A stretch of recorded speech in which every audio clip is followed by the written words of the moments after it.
All right, so here we are, day 29, with this special week of me getting the chance to spend time with my friends at the Meadows and to connect with some of the wonderful men in recovery there. Not all of them by any means, but some of the wonderful men. And I have the pleasure of being joined by Greg Fine, who is going to tell you a little bit about himself, but really welcome, Greg. And glad to have you here on this special project for National Recovery Month, the Men in Recovery series. You bet, Dan. Glad to be here. Appreciate it. Yeah, my pleasure. Thank you. And happy Recovery Month. Yeah, and to you as well. Thank you. It's been a good month. Yeah, it has been. It really has. And, I start every conversation the exact same way, and we'll see where it goes from there. But the question is, what is the greatest gift that recovery has given you to help you be the man you always knew you could be? Well, I think I found somebody I liked. I found me. I think I lost myself for so many years. I just had so much stuff buried, not only with drugs and alcohol, but with just unresolved stuff. I had so much unresolved stuff around my family, around having a sense of myself. We talk about the codependency as kind of a lack of a sense of self, and that was certainly me. I mean, I operated and performed in a way that I was looking for praise. I wanted my dad to be proud of me. I just wanted so many things from an outside standpoint. When I got into recovery, I went back inside.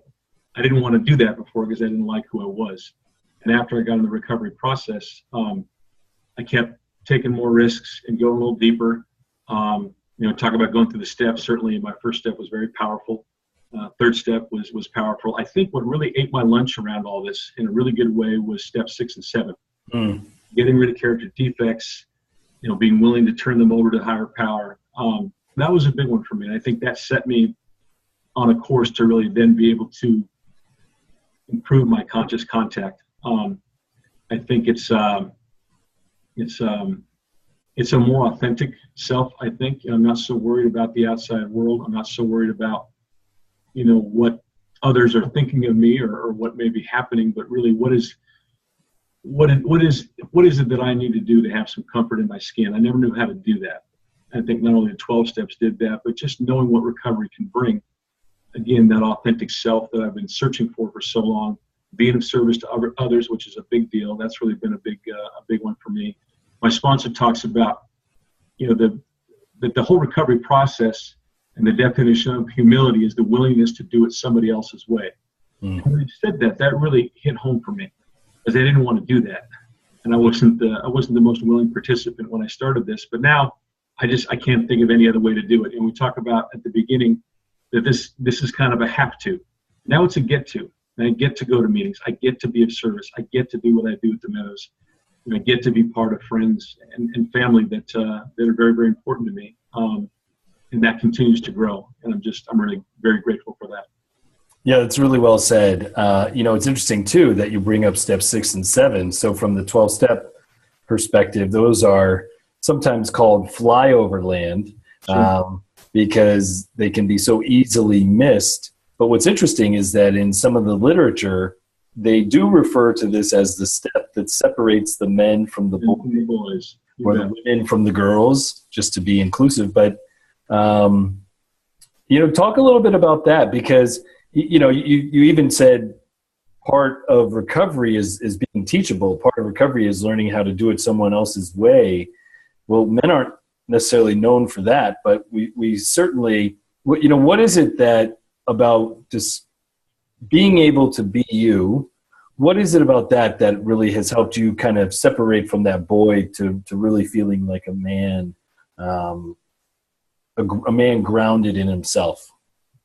Well, I think it kind of in my 20s, I worked, I got a really high profile job with an NBA team really early on in my 20s. And so right away, it was about the outside presentation. I got nice clothes. I looked good. I sounded good. I was able to kind of stick and move through a crowd and do public relations and talk my way through things. And I was good at it. I presented well, and I was able to kind of shuck and jive, if you will. And that I can only do that for so long.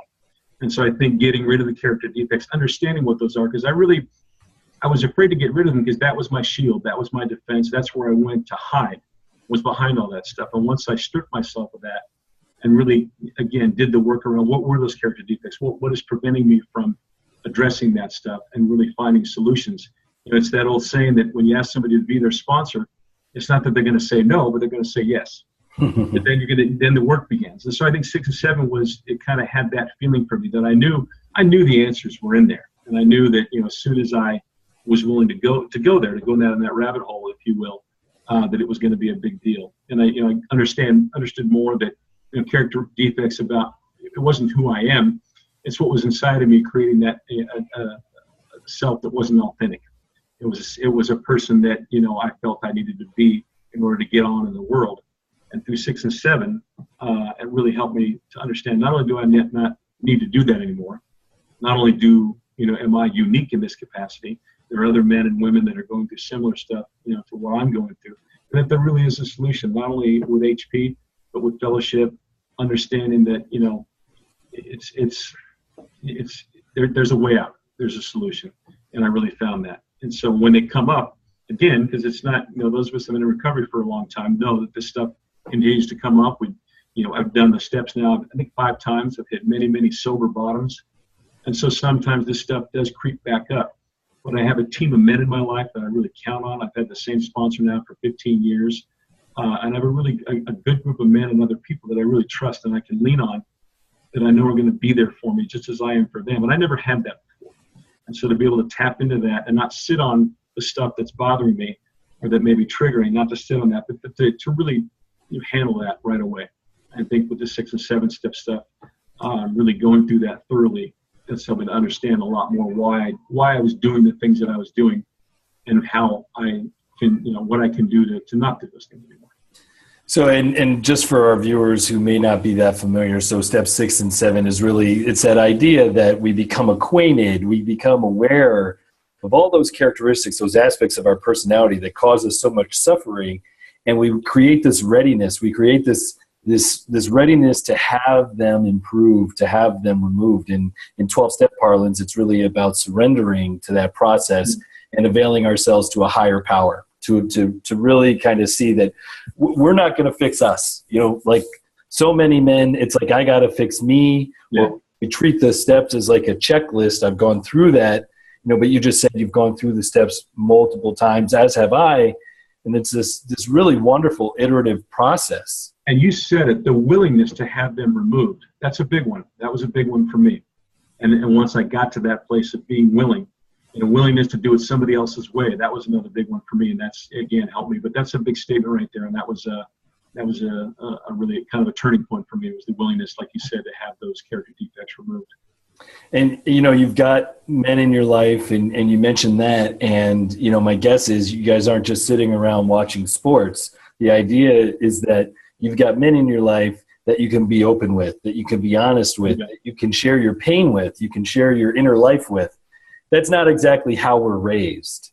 That certainly is not how I was raised. I wasn't raised no, you're right. to do that. And it has been such a gift for me as well, is to see that I don't have to be afraid of all men, that I can be open about who I am and not have to be worrying about being rejected by men for not feeling man enough. And if a good day in recovery for me, if a good day means how can I become a better man? How can I be of better service? How can I be more present for the people in my life? How can I be more authentic with the people in my life? How can I take care of my recovery? And all the trudging of that road that entails, that's a good day. That's a really good day. I'll take that. You know, if a good day consists of me struggling to become a better me, I'll take that, as opposed to what the alternative was. You know, before I got into recovery, how can I keep my secret going one more day? How can I keep my job one more day? How can I, you know, let everybody know that I'm really on the outside, I'm really okay. You know, whereas the reality was on the inside, I was just dying a day at a time instead of living a day at a time. And so that's what I think the men certainly in my life helped me to do as well. You know, it's a common message that I'm hearing from the men in recovery in this month in these interviews is just even in recovery, right? Just that idea that we can build up the outside, that we're susceptible to taking on some of the, the shiny things, or taking on some of the aspects of life that we still think are going to fill us from the outside. And what I hear you saying is that the gift of yourself, and you said, you said, I got me back. And in a lot of what I hear that being is like, I got me back, and I have me, and it's not dependent on outside circumstances. It's not dependent on anyone else to give me back. That I really have the ability to determine how I show up, when I show up, and I'm responsible for being the man that I want to be. I'm responsible for challenging myself. I get others who can help me with that.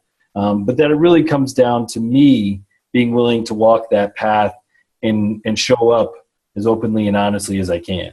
That's exactly right. And I think that old saying that when the door's shut, nobody's looking what's going on. Mm-hmm. Before, I didn't like being behind that door. When it was shut, nobody was looking. I didn't like what I became.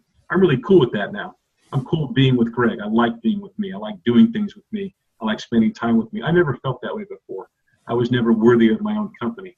And I really feel that now. And I think I'm able to offer that to other people as well. It took me 30 years to get some comfort in my skin, and I'm not willing to give it away again. And men are just not supposed to talk like that. No. I mean, we're just not. You're not supposed to be two men talking, saying, I really wasn't comfortable with me. I wasn't comfortable in my own skin. Now I can be with me. And there's still so much baggage around men sharing that. And yet it really does seem to be the gift. It really does seem to be the gift that when all the lights are out, when all the people are gone, it's being at peace. Yep, you bet. So, yeah. So another wonderful interview. I really appreciate you taking the time to join me for this project. I always ask my guests to have the last word.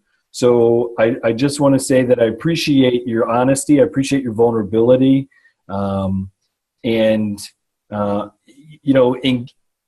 think the great gift of recovery is that in giving, we get to keep.